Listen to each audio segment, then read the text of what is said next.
रचनात्मक कांग्रेस के राष्ट्रीय चेयरपर्सन संदीप दीक्षित जी खास बातचीत के लिए मौजूद हैं।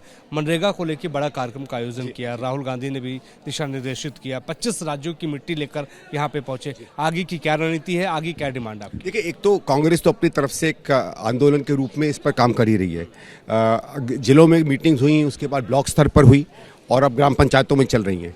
और हम ये कोशिश कर रहे हैं कि हमारे लोग जहाँ जहाँ भी आंदोलित होकर जो मजदूर है वो खड़ा है या उसके संगठन खड़े हैं, वो अपनी बात कर रहे हैं, उसके साथ भी जुड़ें।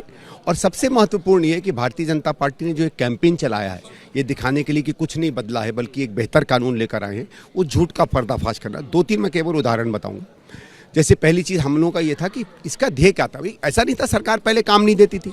जवाहर रोजगार योजना था, नेशनल रूरल एम्प्लॉयमेंट प्रोग्राम था, लेकिन उसमें सरकार तय करती थी कि हम कितना काम दे सकते हैं, किस पैसे से दे सकते हैं और कहाँ देंगे। तो ये था कि सरकार अपना कोई काम करा रही है, सड़क बना रही है, बिल्डिंग बना रही है, उसमें लोग अपनी मजदूरी दें और हम मजदूर लेने की जगह हर आदमी को कहें जो काम करना चाहता है। फिर उसमें क्या था कि बीपीएल की लिस्ट थी जो गरीबी रेखा में था। अब इन्होंने क्या कर दिया है कि नहीं, आप नहीं, मजदूर नहीं तय करेगा वो कब काम चाहता है। क्योंकि हमने बदला ये था कि मजदूर जब चाहता है कि उसे कुछ काम मिल जाए, उसको लगता है कि मुझे और कहीं से काम नहीं मिल रहा है, तो वो डिमांड करता था। और फिर वो जब डिमांड करता था और 15-20 कार्यकर्ता इकट्ठा हो जाते थे और डिमांड करते थे, और फिर वो वही बनाते थे जो उसके गांव की ज़रूरत थी। और गांव की ज़रूरत कौन तय करता था? ग्राम सभा। भाई अगर हम माने कि पंच जो हैं और लोग जो हैं उनमें कोई विवेक है, कोई समझ है और सच्ची में नागरिक हैं, तो नागरिक तय करेगा उससे क्या करना है। इन सब में देखिए, पहली चीज़ तो अब कौन तय करेगा क्या काम बनेगा? प्रधानमंत्री।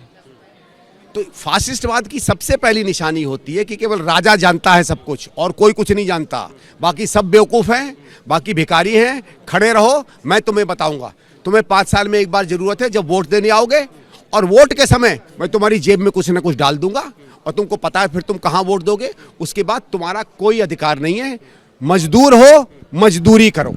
और ये जो नया कानून है वो यही करेगा। पहले क्या था, वो केवल मजदूरी नहीं करता था, वो अपने काम की, अपने घर की ज़रूरतों को पूरी करता था और उन कामों के लिए जो उसके गांव के लिए, उसके समाज के लिए और देश की समृद्धि के लिए वो समझता था आवश्यक है। आप ये कह रहे हैं कि अधिकार छीनने वाला ये कानून उन्होंने बना दिया है। एक और सवाल है कि संबल वाला इशू आप समझ रहे हो, सीजीएम का ट्रांसफर हो गया है। आंदोलन आप लोग भी कर रहे हैं, समाजवादी पार्टी के लोग भी कर रहे हैं। इस मनोदशा को किस तरीके से आप देखते हैं? नहीं देखिए साहब, वहाँ अभी इंतज़ार करते हैं, क्योंकि हमें तो आशा ये है कि इस आंदोलन के बाद एक असर पड़ेगा, ठीक है। और जो अभी चेंज हुआ है, ये कभी कभी मैंने देखा है कि उत्तर प्रदेश में इसको एक फौरी रूप पर ज़्यादा करते हैं। मैं आशा करूंगा कि जो न्याय की डिमांड हम लोग कर रहे हैं वो पूरी हो। लेकिन संबल वाले इशू के मामले में मैसेज क्या देने की कोशिश किया जा रहा है? नहीं, उस पर मैं अभी नहीं, बाद में बात करूंगा। उसको मैं सोचता हूँ थोड़ा सा विस्तार से आपसे बात करूं, क्योंकि उसमें बहुत सी जटिलताएं हैं और इसलिए अगर आप मौका देंगे तो मैं। पुलिस अधिकारी के खिलाफ सीजीएम कहते हैं कि एफआईआर दर्ज होनी चाहिए संदीप भाई, तो आखिर उसका ट्रांसफर हो जाता है ना? देखिए, मेरा ये है कि बात केवल एक ट्रांसफर की नहीं है।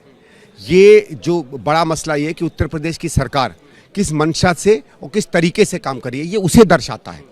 कि आज देखो, मुझे नहीं लगता है, वैसे तो खैर वो तो कोई तहकीकात होगी तो पता चलेगा कि कोई ऐसा व्यक्ति बिना सरकार के ऊपर से दिए हुए आशीर्वाद या इस भरोसे में कि ये सरकार मेरे साथ खड़ी रहेगी, वो कृत्य करेगा जिसके लिए आज उस पर सवाल खड़े किए गए। दूसरा, जज भी ये समझता था कि नहीं, हम कानून के रक्षक हैं, हम समाज में हर जन के रक्षक हैं और रक्षा किसकी करनी चाहिए वो हमें संविधान बताता है। और वो अगर अपना एक जज के रूप में उस संविधान की रक्षा को प्रदान करता है लोगों के लिए, तो पूरा समाज, पूरी व्यवस्था उसके साथ खड़ी होगी। यहाँ बिल्कुल उल्टा दिख रहा है। इसलिए मैं कह रहा हूँ कि ये एक सामान्य चीज़ नहीं है। ये केवल ये नहीं चलो भाई किसी थानेदार ने कुछ कर दिया, सीजीएम ने उसको किया, सरकार ने कुछ गलत डिसीजन ले लिया। वो कई बार हो चुका है, ऐसा नहीं है कि पुरानी सरकारों में कोई गलती थी। लेकिन ये एक ऐसी मानसिकता को दर्शाता है जो मानसिकता खतरे की तरफ जा रही है। मतलब अब सरकार राजा है, जैसे पहले होता था कानून नहीं तय करता राजा क्या कर सकता है, राजा तय करेगा कि कानून क्या होगा। कानून की कोई अहमियत नहीं है, राजा के वाक्य की अहमियत है। राजा चाहे तो सस्पेंड कर दे, राजा चाहे तो तुमसे कह दे कि तुम गैर कानूनी काम करो। और क्योंकि दरोगा तो मेरा है ही, जज भी मेरा होगा। और अगर जज की हिम्मत हुई कि वो दिखाएगा कि वो संविधान और कानून का है और राजा का नहीं है, तो जज भी बदल दिया जाएगा। संदीप भाई, एक और सवाल, शंकराचार्य अनशन पे बैठे हुए हैं। जो शंकराचार्य के साथ हुआ, योगी आदित्यनाथ भी अब शंकराचार्य को कटघरे में खड़ा कर रहे हैं। किस तरीके से देखते हैं उस पूरे मामले को? क्योंकि इनका शंकराचार्य से कोई लेना देना नहीं, ये तो धर्म का इस्तेमाल राजनीति के लिए करते हैं। और एक हद आ रही है जब लोग जान रहे हैं इस बात को कि धर्म का दुरुपयोग कर रहे हैं। जो सनातन धर्म में धर्म के जो बड़े रक्षक माने जाते हैं हमारे चारों शंकराचार्य, उसमें से इन शंकराचार्य का विवेक जागा या इन्होंने कभी कभी वो बातें कही जो सामान्यतः बाकी शंकराचार्य नहीं करते हैं। हर शंकराचार्य धर्म के बाहर बात नहीं करता, ये करते हैं ये वाले शंकराचार्य। तो जब इस सरकार को लगने लगा कि जो धर्म के नाम पर वोट मांग रहे हैं, जो धर्म के नाम पर ही केवल वहाँ हैं, उस धर्म का सबसे बड़ा जो एक मठ माना जाए, उसमें से एक जब ये सवाल करने लगे तो उनकी तो मूल खत्म हो जाएगी।